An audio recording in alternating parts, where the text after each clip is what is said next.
이번 주간 읊조릴 하나님의 말씀은 에스겔 37장 14절입니다. 에스겔 37장 14절을 10번 정도 읊조리고 예배로 나가도록 하겠습니다. 같이 읊조립니다. 시작. 내가 때문에 영광을 주고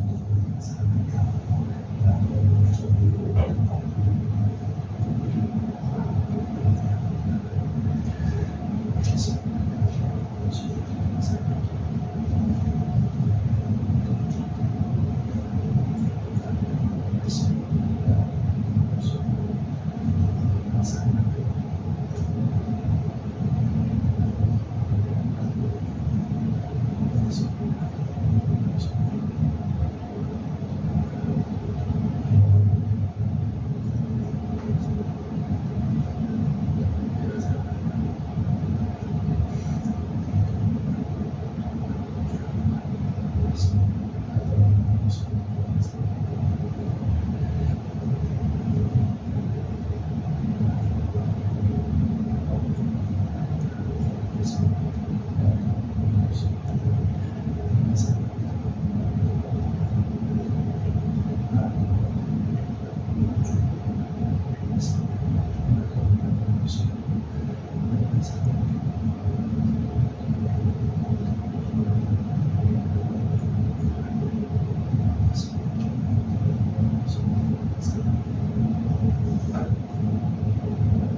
다시 한번 읽겠습니다. 시작.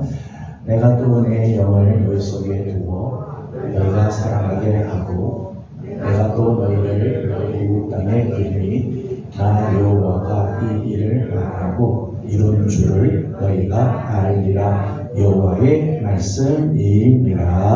아멘. 찬송가 412장 준비했습니다. 찬송가 412장입니다. 내 영혼의 그 깊은 데서 맑은 바람이 흘려나네. 하늘 곡조가 언제나 흘러나와 내 영혼을 고이 싸네.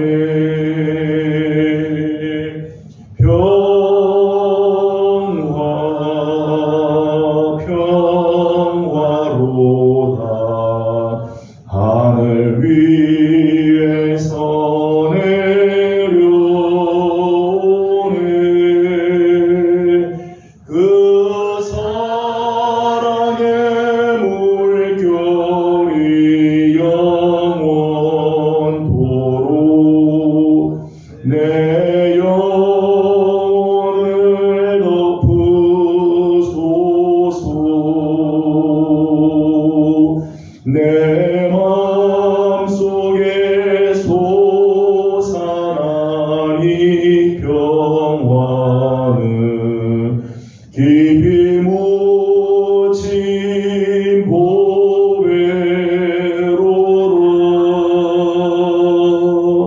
나의 보화를 캐내어 가져갈 자 그 아무도 없으리라.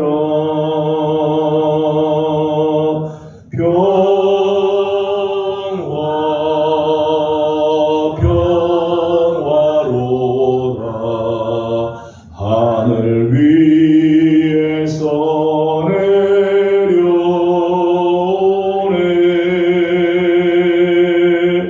그 사랑의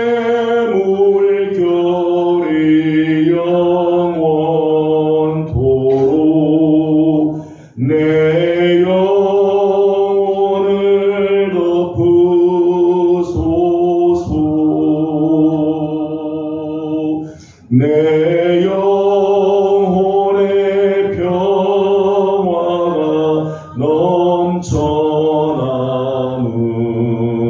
주의 근복을 받음이라. 내가 주야로 주님과 함께 있어 내 영혼이 편히 쉬네.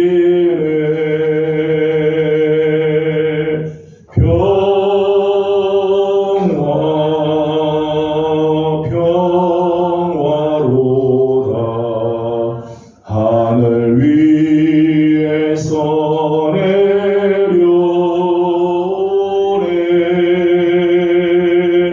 그 사랑의 물결이 영원토록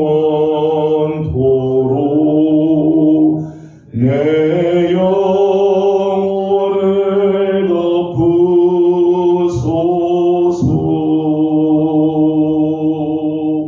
이 땅 위에 험한 길 가는 동안 참된 평화가 어딨나. 우리 모두 다 예수를 친구 삼아 참 평화를 누리겠네.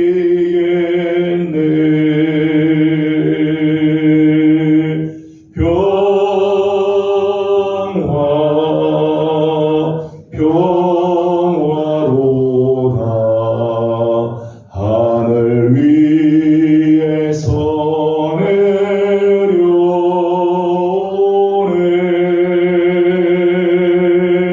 그 사랑의 물결이 영원토록 내 영혼을 덮으소서.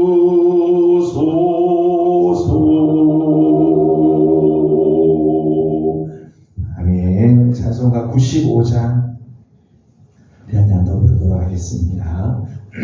95장입니다.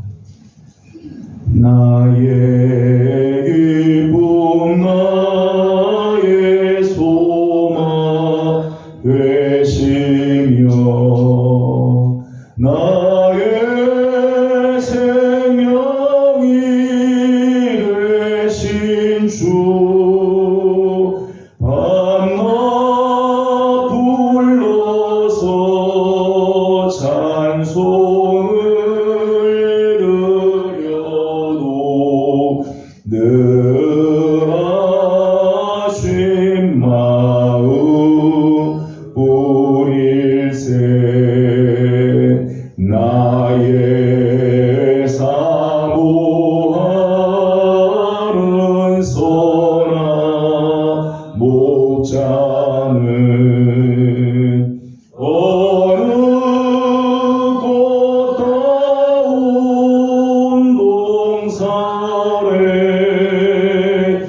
양의 무리와 늘 함께 가셔서 기쁨을 함께 하실까. 길도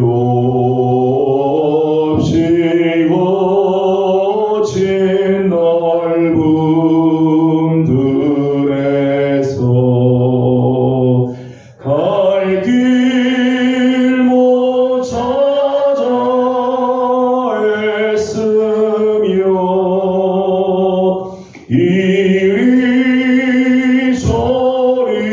이리저리로 헤매는 내 모양 저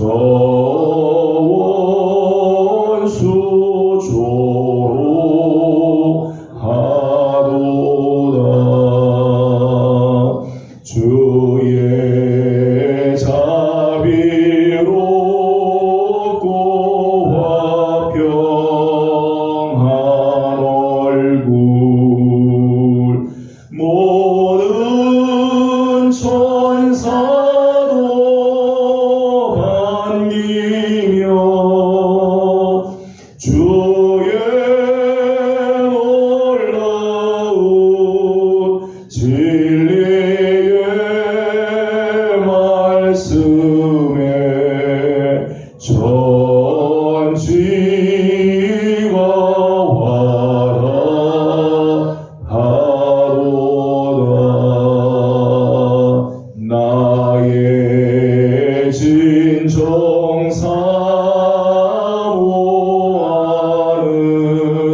오직 주 예수 뿐일세.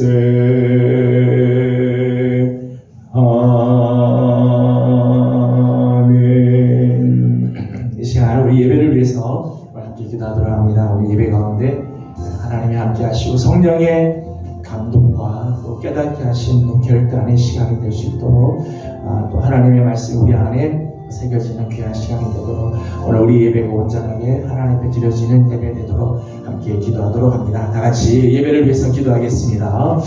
거룩하시고 자비하신 우리 아버지 하나님, 은혜와 사랑을 감사드립니다. 오늘도 사랑을 위하시고 정한 시간 저녁이라고 예배하게 하시고 하나님 앞에 엎드립니다. 하나님 우리 예배를 하나님께서 기뻐 받아주시고 하나님의 거룩한 은혜로 채우시며 주께서 베풀어 주시는 거룩한 은혜가 넘치는 시간 되길 원합니다. 하나님 안에 있는 하나님 부주한 것들 동네기 쉬고 주신 앞에 쓰러지고 넘어지는 여가 강들이 있습니다. 하나님 불쌍히 여겨주시고 주의 보혈로 오시는 우리를 정결하게 씻으시며 하나님의 거룩한 은혜를 채워주시고 하나님께서 베풀어주시는 아름다운 은혜가 한 시간이 되도록 우리 하나님께서 역사하여 주시옵소서. 성령님 함께하여 주옵시고 주님의 자비하시는 은혜와 능력과 사랑으로 우리 하나님 부어주시고 인도하여 주시옵소서. 아버지 하나님, 하나님 분들이 하나님께만 영광을 요구합니다. 온 마음과 뜻과 힘을 다하여 예배하게 해주시고 영광 지금 예배하기 원합니다.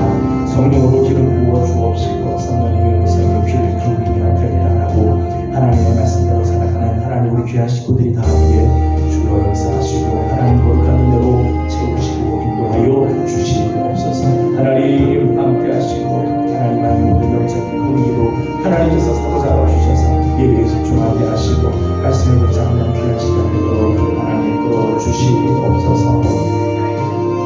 이 시간 우리 계속해서 교회를 위해서 한 번 더 기도하도록 합니다.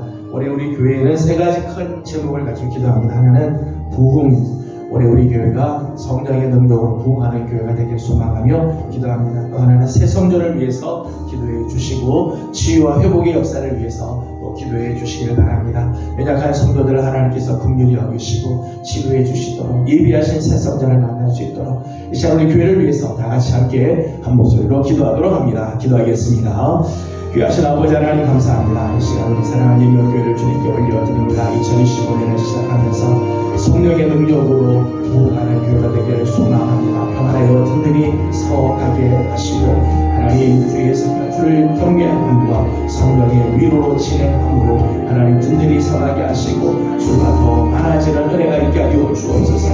하나님 성령의 놀라운 역사하시고 하나님의 그 생기가 들어옴으로 지쳤던 자들이 살아나게 하시고 회복이 되게 하시고 일어나게 하시며 치유되게 하여 주시고 하나님께서 주시는 거룩한 은혜가 넘치는 하나님 회복의 교회가 되게 하여 주시옵소서. 하나님 영화부터 시작하여 하나님 작년 노년에 이르기까지 하나님 모든 성도들의 심령들이 다 살아나게 하시고 그래서 모든 날마다 아름다운 부흥의 하나님 열매들이 맺혀지고 아름다운 소식들이 퍼져가게 도와주시옵소서. 아버지 하나님 새 성전을 위하여 기도합니다. 아버지 하나님께서 예비하신 성전을 만나게 하여 주시고 아버지 하나님이 올해 하나님 우리 눈에 하나님께서 예비하신 땅이 보여지게 하여 주시고 또 허락하시는 땅으로 향해 나갈 수 있도록 우리의 마음과 하나님 우리의 모든 열정들이 다 하나님 집중되도록 하나님께서 은혜를 허락하여 주시옵소서. 이장한 성도들이 있습니다. 아버지 하나님의 중한 질병과 싸우고 있는 성도들을 하나님께서 다 불쌍히 여겨주시고 은혜를 이루어주시며 하나님의 거룩한 은혜의 날개 아래 부어주셔서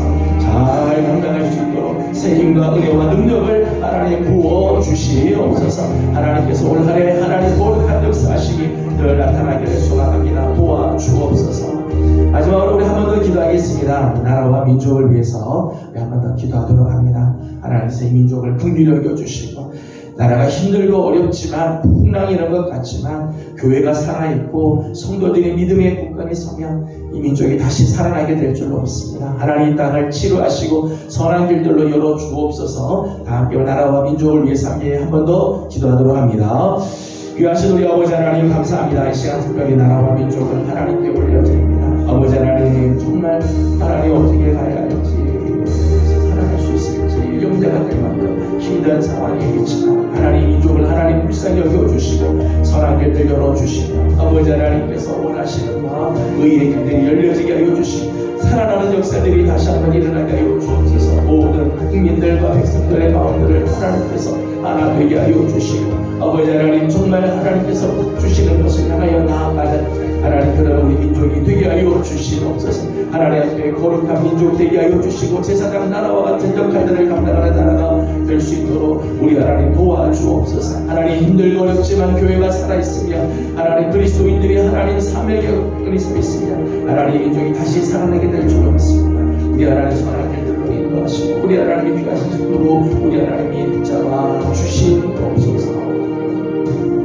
거룩하신 우리 아버지 하나님, 은혜와 사랑을 감사드립니다. 오늘 아침도 사랑하는 귀한 종들을 주의 종으로 불러주시고, 하나님 앞에 예배할 수 있게 하시고 기도하게 하여 주시니 감사드립니다. 우리의 예배를 받아주시고 우리의 기도에 응답하여 주시는 복된 시간이 되게 하여 주시옵소서. 우리 안에 있는 모든 더러운 것들과 추한 것들, 얽매기 쉬운 죄악들 하나님 앞에 다 내려놓사오니 주의 보혈로 정결하게 하여 주시고 온전히 하나님만 바라보는 거룩한 예배가 되게 하여 주시옵소서. 2025년 우리 예명교회를 주님께 올려드립니다. 성령의 능력으로 부흥하는 교회가 되게 하여 주옵시고, 예비하신 새 성전을 만날 수 있게 하여 주옵시며, 성도들 중에 연약한 성도들을 하나님 올해도 치유하여 주시고 회복시켜 주시고 온전케 하시는 은혜가 있게 하여 주시옵소서. 나라와 이 민족을 하나님 긍휼히 여겨 주시고 불쌍히 여겨 주셔서 하나님 민족이 다시 살아나게 하여 주시며 소망의 항구를 향하여 나아갈 수 있도록 하나님 은혜 내려 주옵소서. 나라의 지도자들에게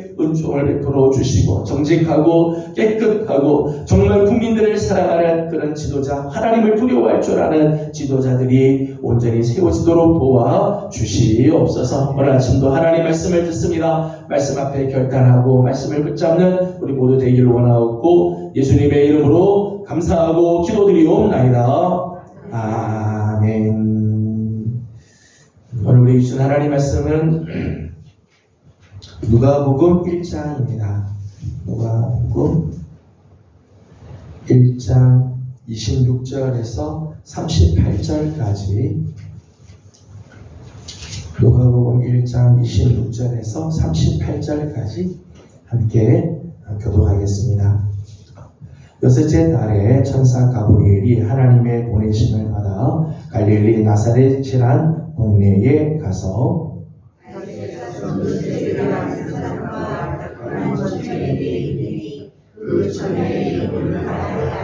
그에게 들어가 이르되 은혜를 받은 자여 평안할지어다. 주께서 너와 함께 하시도다 하니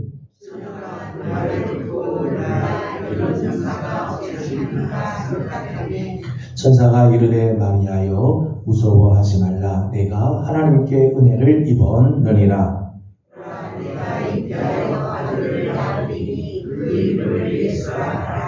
그가 큰 자가 되고 지극히 높으신 이의 아들이라 일컬어질 것이요 주 하나님께서 그 조상 다윗의 왕위를 그에게 주시리니 영원히 야곱의 집을 왕으로 다스리실 것이며 그 나라가 무궁하리라. 마리아가 천사에게 말하되 나는 남자를 알지 못하니 어찌 이 일이 있으리까?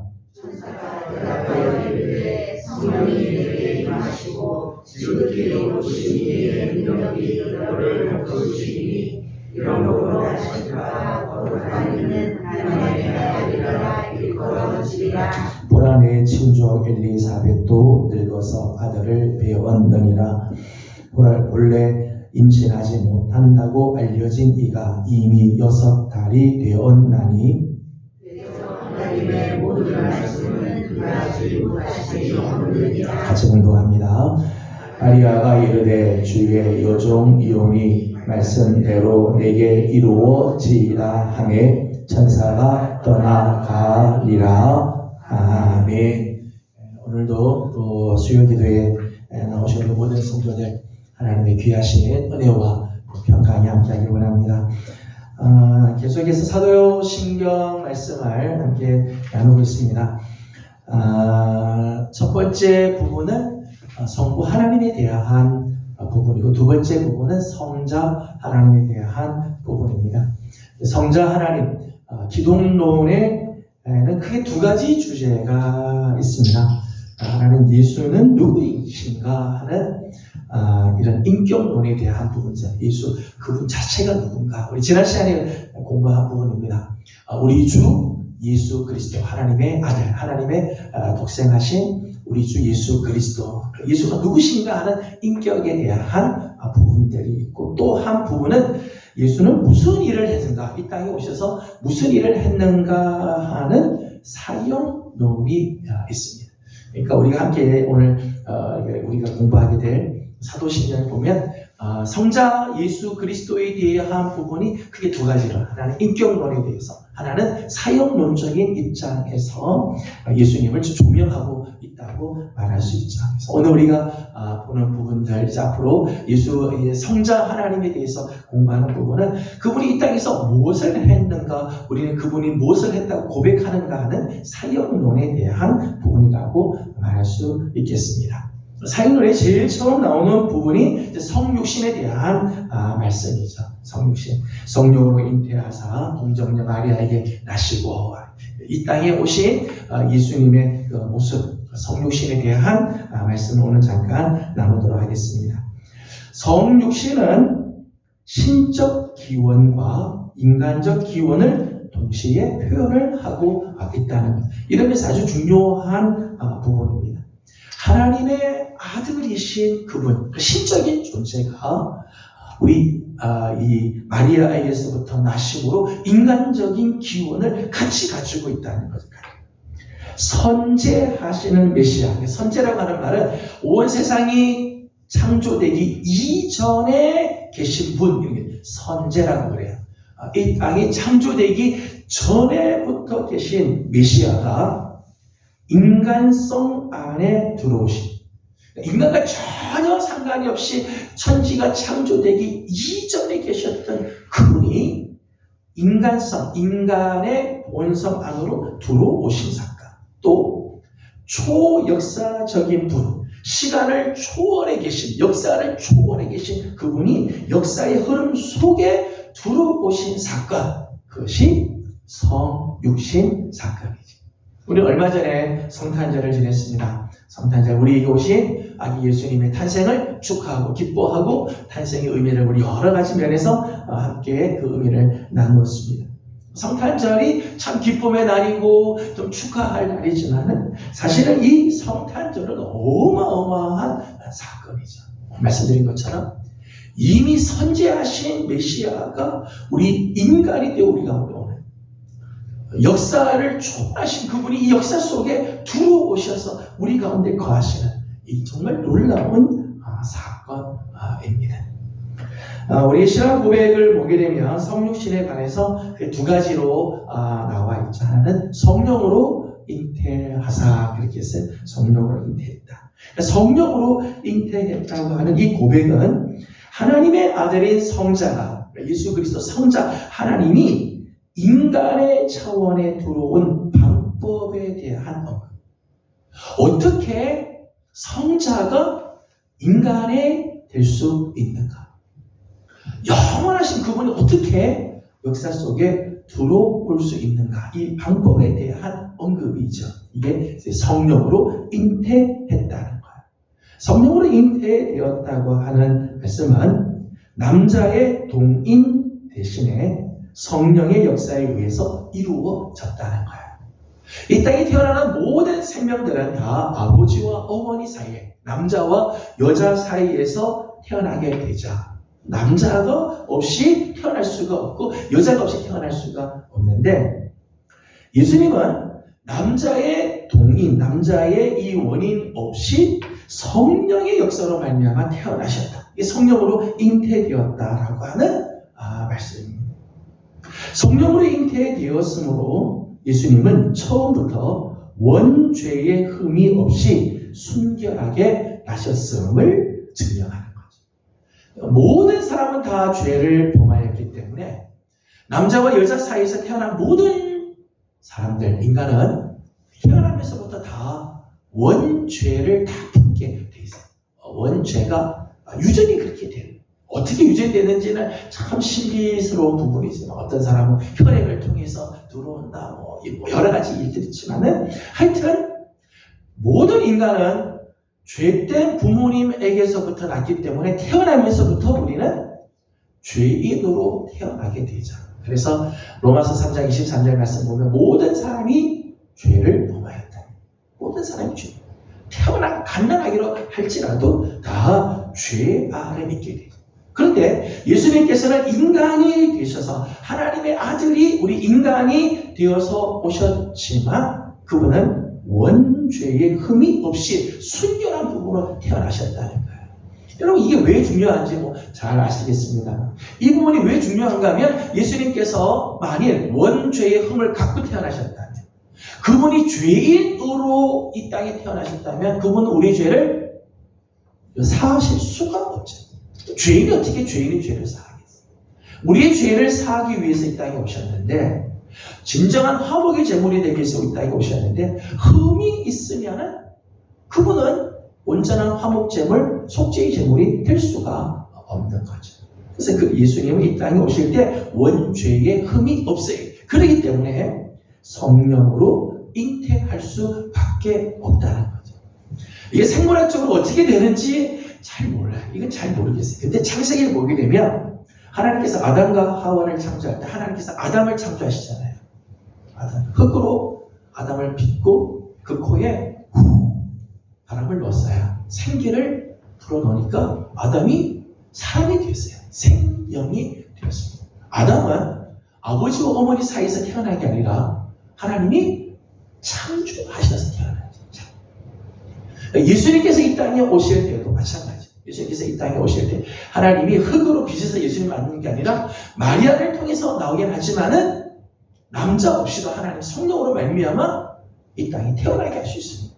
하나님께서 하실 수 있는 거. 오늘 이제 우리가 함께 읽은 본문 37절의 말씀을 보게 되면 이렇게 말씀하잖아요. 37절 다 같이 읽겠습니다. 시작.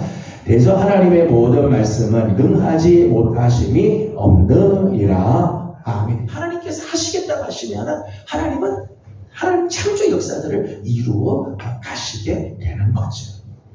자, 오늘 말씀 중에서 35절 말씀을 이제 함께 읽어보도록 하겠습니다. 35절 같이 봅니다. 시작.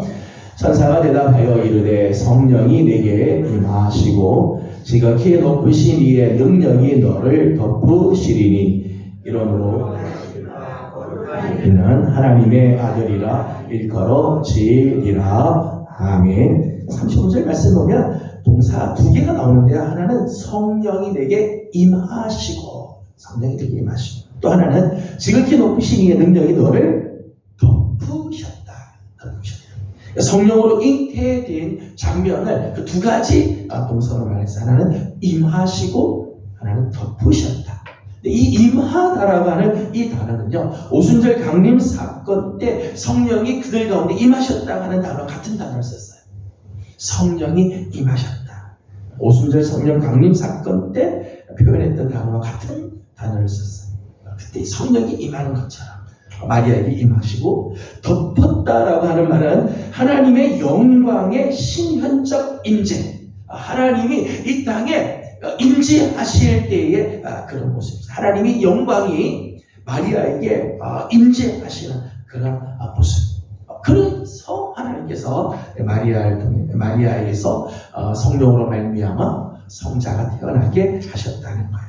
하나님의 강력한 임재가 마리아에게 있었고 그 결과 아이를 잉태하게 되었다는 거예요. 생물학적으로는 설명할 수가 없지만 하나님께서 인간을 창조하실 때의 모습을 보게 되면 하나님은 어떻게든지 당신이 말씀하시고 당신이 뜻하시면 생명이 태어나게 되는 역사들이 일어나게 되어지는 거죠. 하나님의 초자연적인 능력으로 성육신이 이루어졌음을 선언하다. 예수님께서 우리 인간과 똑같은 인간으로 오셨지만 다른 거죠. 우리 인간과는 다른, 똑같은 인간으로 오셨지만 죄가 없으신 모습으로 오시고, 그러기 위해서 성령으로 잉태하고 하나님의 초자연 능력으로 성육신하여서 우리 인간이 되어 주셨다는 것. 이것이 우리에게 주는 귀한 메시지 중에 하나는 구원의 역사의 주도권입니다. 구원의 역사의 주도권이 하나님에게 있다. 하나님이 계획하시고 하나님이 그 일을 이루시고 그리고 하나님께서 그 일을 통해서 구원의 역사를 이루시고 구원의 모든 일들이 우리의 능력, 우리의 노력, 우리의 소망으로 되는 게 아니라 하나님의 전적인 주도권 하에 이 구원의 역사가 시작이 되고 준비되어지고 이루어져 갔음을 이야기를 하는 거예요. 우리가 올해 들어와서 성령의 능력으로 부흥하는 교회에 대해서 말씀을 나누면서 성령의 역사에 대한 말씀을 나눴어요. 지난주에도 잠깐 말씀을 나눴습니다만 성령은 창조의 활동을 하신 분이죠. 창세기 1장 2절 보면 하나님의 영이 수면 위를 운행하시죠. 수면을 이때 이제 운행했다고 하는 말은 둥둥 떠다녔다 이런 표현이 아니고요. 원래 운행이라고 하는 말은요, 알을 품는다 그런 뜻이에요. 알을 품는다. 성령이 온 세계를 이 지금 창조되기 이전의 그 모습을 알을 품듯이 품었다는 거예요. 여러분, 닭이 알을 낳고 나서 그 알을 품습니다. 21일 20하루 동안을 품으면서 열을 부어 넣어주고 막 알을 굴리면서 모든 면에 이 열을 넣어주게 되죠. 그렇게 되면 이 알이 계란이 병아리로 바뀌죠. 전혀 질적인 다른 차원의 것이 태어나게 되잖아요. 이게 지금 품는 거죠. 닭이 알을 품는 거죠. 맨 처음에 달걀은 아무리 놔둬도 깨면 그냥 계란 후라이나 하는 거지만 닭이 품고 나면 이게 병아리가 되고 병아리가 점점 자라서 닭이 되는 전혀 다른 세계가 이루어져요. 성령께서 온 수면 위를 운행하신 것은 이 품는 거죠. 알을 품듯이 품으니까 그 안에 창조 역사가 일어난다. 하나님의 창조에 성령께서 하나님의 영 루아흐가 적극적으로 같이 그 일에 동참해서 창조의 역사를 이루셨다.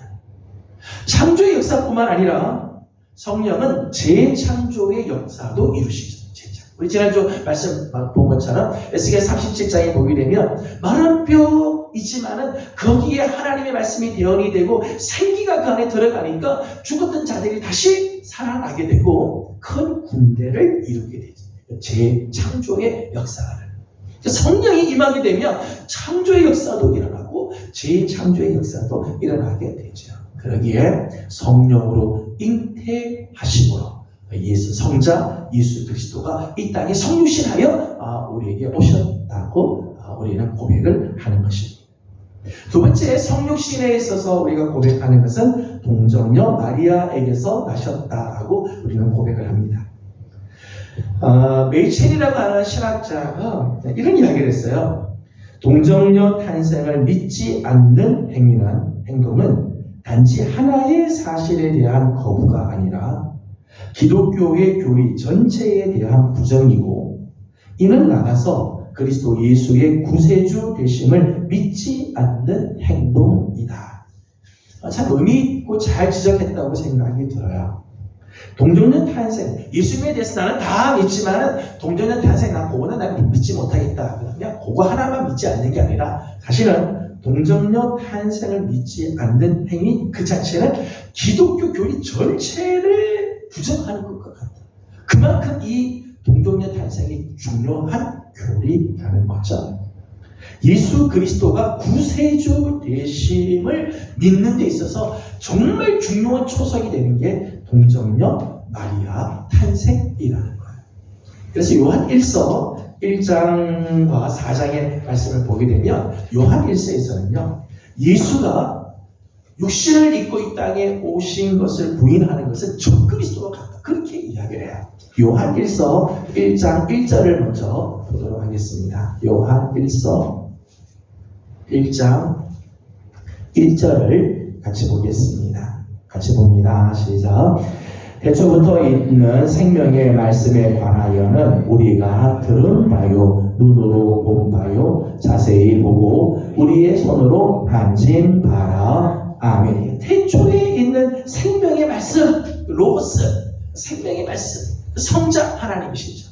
그분은 우리가 그분의 말을 들었고 눈으로 보았고 받고 손으로도 만져본바다. 자세히 보고 우리가 손으로도 만진 분이다. 육신을 입고 이 땅에 오신 분이라고 하는 거죠.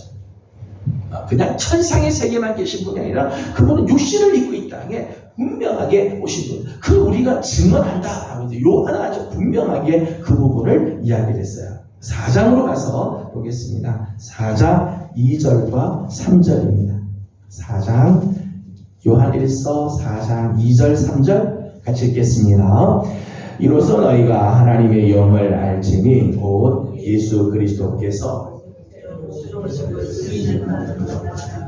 하나님께 속한 것이요 예수를 시인하지 아니하는 영마다 하나님께 속한 것이 아니니 이것이 곧 적그리스도의 영이니라. 오리라 한 말을 너희가 들었거니와 지금 벌써 세상에 있느니라. 아멘. 예수 그리스도께서 육체로 오신 것을 시인하는 사람은 하나님께 속한 자. 그것을 시인하지 않은 영들은 이게 다 적그리스도의 영이에요. 하나님을 대적하는 적그리스도의 영은요, 예수가 이 땅에 육신으로 오셨다는 것을 거부한다는 거예요.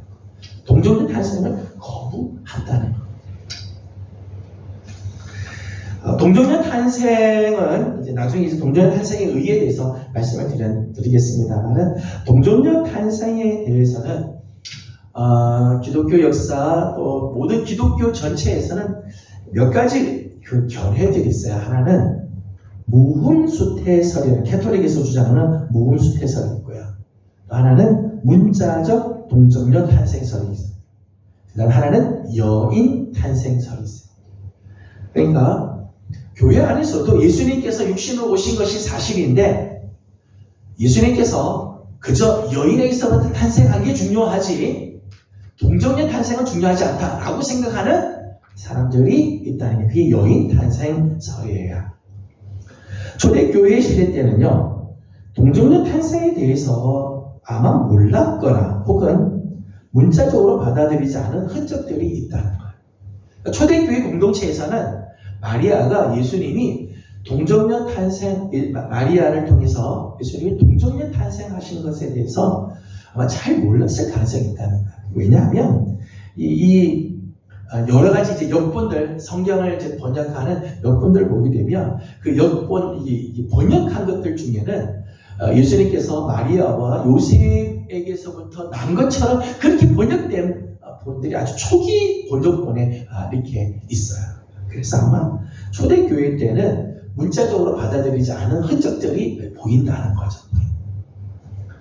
또 이사야 7장 14절 그 임마누엘에 대한 처녀가 잉태하여 아들을 낳으리니 그 이름을 임마누엘을 하리라. 이사야 7장 14절의 예언의 말씀이죠. 근데 이 히브리어로는 처녀라고 하는 말을 알마라고 이렇게 했어요. 알마. 근데 이 알마는 결혼 정년기에 젊은 여자이지 반드시 처녀는 아니라 이런 의견들이 있는 거예요. 알마라고 하는 이 단어는 결혼 정년기에 여자를 말하는, 젊은 여자를 말하는 거지 꼭 처녀를 말하는 건 아니다. 이제 이렇게 생각을 해서 예수님께서 동정녀에서 탄생한 것이 아니라 그냥 마리아에게서부터 난 것이다 라고 이제 생각을 하는 거죠. 또 예수님의 계보를 보면, 예수님의 그 족보를 보게 되면 예수님의 계보가 요셉 계통으로 해석이 좀 나와요. 마리아가 동정녀 탄생했다면 요셉 계보가 필요가 없잖아요. 마리아에게서부터 난 것으로만 하면 되는데 마태복음이나 누가복음 보면 요셉의 혈통을 쫓아서 기록이 그렇게 되어 있게 되죠. 그래서 마리아가 굳이 동정녀 탄생을 했다고 말할 수 있거냐라고 하는 이제 의문들을 제기하는 거예요. 그 다음 또 하나는 요한이나 바울의 경우에서도요, 바울의 메시지 중에 예수님의 동정녀 탄생을 메시지 중에 한 요소로 삼은 적이 없다는 거예요. 바울이 예수 그리스도를 믿으면 구원 얻는다. 이신 득이.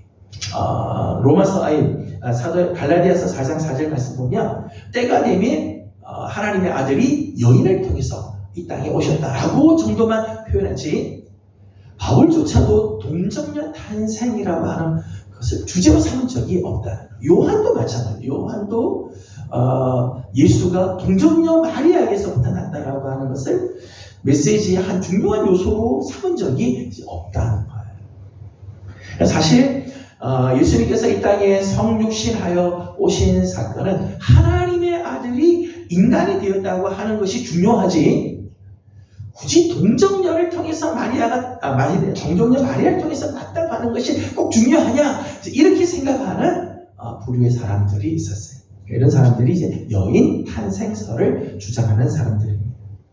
반대로 마리아를 굉장히 중요하게 여기서 동정녀 탄생을 정말 중요하게 여기는 부류가 있습니다. 캐토릭 같은 경우는 그래요. 캐토릭에서는 무흠수태설을 이야기를 하는데요. 첫째는 영원 동정녀설을 이야기를 해요. 마리아는 예수 이외에는 아무도 낳지 않았다. 예수 이외에는 아무도 낳지 않았다. 오직 예수님이 이 땅에 태어나게 하는 통로로만 딱 한 번 쓰였고, 그리고 영원토록 그분은 동정녀로 계셨다. 이렇게 주장합니다. 영원 동정녀설이에요. 성경에는 예수님의 형제들이 나오잖아요. 예수님의 형제들이 여러 명 나옵니다. 근데 이 여러 명이 나오는 거는 캐톨릭에서는 뭐라고 이야기하는가 하면 예수님의 사촌들 이름이지 예수님의 친동생이 아니다. 그러니까 우리 야고보서 같은 경우 예수님의 친동생 야고보서를 썼다고 우리는 알고 있고, 또 전승은 그렇게 내려오는데 캐톨릭에서는 이제 이런 것들을 거부하죠. 사촌이다. 사촌이지 형제는 아니다. 라고 이제 주장을 하는 거예요. 마리아는 예수님을 잉태해서, 성령으로 말미암아 잉태해서 예수님이 낳는데, 예수님께서 무흠한 원죄가 없이 흠이 없는 모습으로 태어나기 위해서는 마리아도 원죄가 없어야 된다라고 주장을 했어요. 마리아의 동정성을 굉장히 강조하면서 캐톨릭이 한 걸음 더 나가는 거죠. 그것을 무흠 잉태설 또는 무흠 수태설이라고 해요. 마리아가 예수님을 잉태할 때 마리아의 원죄가 있으면 예수님에게도 원죄가 전수된다. 그렇기 때문에 마리아는 원죄가 없어야 된다라고 주장을 하는 거예요. 그러니까 마리아가 예수님을 잉태할 당시 그는 원죄가 없이 마리아가 태어났다. 예수님을 낳으셨다. 이게 1854년 12월 8일 로마 교황청에서 이 마리아 무흠 잉태설을 선포를 했어요. 당시 교황 비오 9세가 마리아 무흠 잉태설을 선포를 합니다. 그 이후로 캐톨릭은 마리아가 무흠 잉태설을 그렇게 해서 임매큐레이션이라고 해서 무흠 잉태설을 지금도 주장을 하는 거예요. 제가 대학원에서 공부할 때 캐톨릭 학교에서 공부를 했습니다. 공부를 해서 같이 할 때 이제 무흠 잉태설이 나왔어요. 그래서 너희들은 진짜 마리아가 원죄가 없다고 생각하냐? 그렇다는 거야. 왜 그러냐 했더니 예수님이 죄 없이 태어나시려면 마리아가 원죄가 있으면 안 된다. 제가 질문했어요. 그러면 마리아가 원죄가 없다면 마리아가 원죄가 없이 태어나려면 마리아의 엄마도 그러면 원죄가 없냐? 아마 그럴 거라. 애들 아마 그럴 거. 마리아 엄마가 누구냐? 성경에 나오는 누구잖아요? 요한 누구냐? 갑자기 생각이 나요. 누가 보면은 거기 이제 여선지자가 나오잖아요. 마리아의 엄마라는. 그러면 그 사람이 원죄가 없으면 그 사람의 엄마도 그럼 원죄가 없냐? 계속 없다. 이 세상에 그런 원죄 없는 사람이 굉장히 많겠네. 그랬더니 잘 모르겠대요. 그러니까 이런 게 마리아 무흠 잉태설이 진짜 한계가 있는 거죠. 빈 공간이 있게 되는 거예요. 아까 그게 마리아의 엄마가 안나라고 하는 거죠. 안나 선지자. 안나. 근데 이제 무흠 잉태설을 저들이 주장하니까 이제 뭐가 문제가 생기는가 하면, 모든 사람이 죽는 이유는 죄가 있기 때문에 죽잖아요. 마리아는 원죄가 없어요. 죄가 없는 분이에요. 그러면 죽으면 안 돼요. 죽어서는 안 되죠. 그러니까 한 걸음 더 나가서 뭘 저들이 주장하는가 하면 성모 승천설을 주장합니다. 성모 승천. 마리아는 원죄가 없기 때문에 죽을 수가 없고 바로 승천했다. 이게 1950년 11월 1일 교황 비오 12세 선언해요.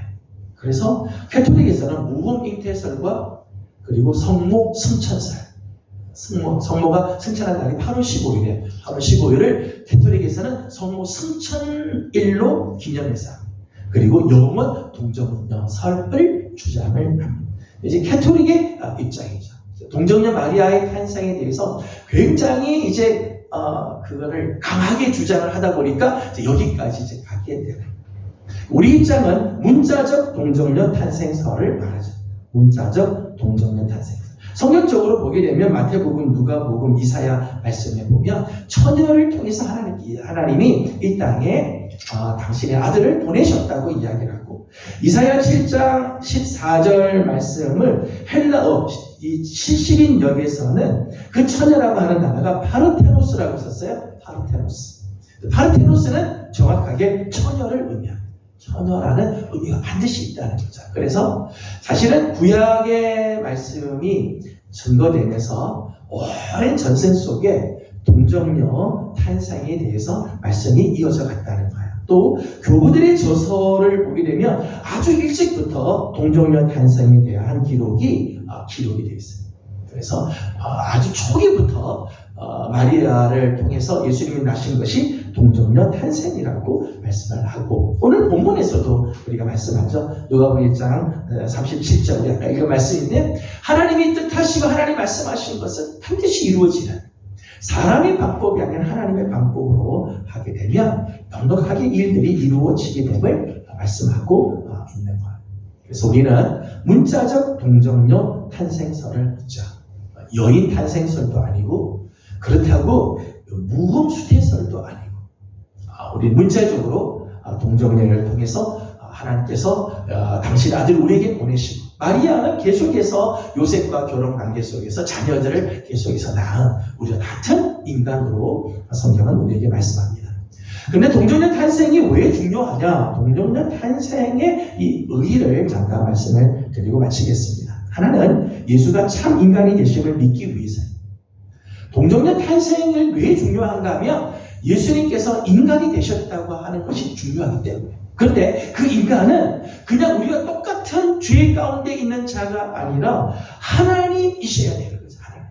그래서 예수님은 참 하나님이며 참 인간이 되셔야 오늘 우리의 죄를 사하실 수 있죠. 참 인간이 되셔야 우리 모든 인간의 죄를 그분이 대신 짊어질 수 있고, 참 하나님이 되셔야 우리의 죄를 사하실 수가 있잖아요. 그래서 예수님은 참 하나님, 참 인간으로 이 땅에 오시기 위해서는 반드시 동정녀 탄생을 하셔야 된다. 동정녀 탄생이 아니고는 이 문제를 해결할 수가 없습니다. 참 인간으로 그리고 참 하나님으로 이 땅에 오시기 위해서 동정녀 탄생이 이루어져야 한다는 거죠. 동정녀 탄생은 또 하나 이런 의미가 있습니다. 초자연으로만 있는 것이 아니라 자연과 함께함을 보여주는 사건이래요. 성자 하나님이 저 높은 보좌에서 하나님과 근본 동등한 분으로만 계신 분이 아니라 동정녀 탄생을 통해서 이 역사 속으로 들어오신, 자연 속으로 초자연적인 분이 자연 속으로 들어와서 우리와 함께 거하시는 사건이 됩니다. 이건 정말 신비의 사건이고, 이건 정말 놀라운 사건이에요. 하나님과 우리 사이가 격리되고 괴리가 된 상태로 우리는 하나님께 가지도 못하고 하나님 우리에게 오지도 않는 그런 관계가 아니라 동정녀 탄생을 통해서 하나님이 우리에게 오시고 우리는 하나님에게 갈 수 있는 그 길들이 열려지게 된 놀라운 사건이라는 거죠. 또 하나는 영원하신 성자께서 성령으로 우리 인간의 인간성을 무궁하게 취하셨기에 그는 신성을 다 한 인격에 가지고 계신 우리의 진정한 중보자가 되어 주셨다.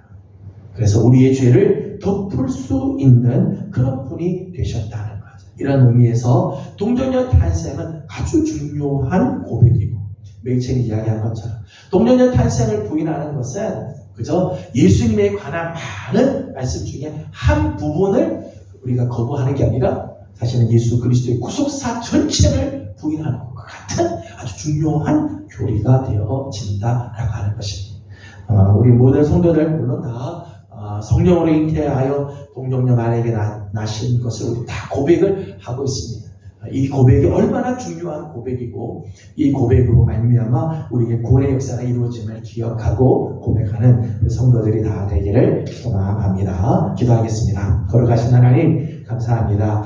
오늘도 우리 사랑하는 성도들 오늘 우리가 늘 고백하는 사도신경을 다시 한번 우리가 공부하면서 이 고백이 얼마나 중요한 고백이고 그 고백이 생각 없이 고백할 고백이 아니라 정말 소중한 믿음의 고백임을 기억하도록 하나님께서 은혜를 더하여 주옵소서. 감사하며 예수님의 이름으로 기도드리옵나이다. 아멘.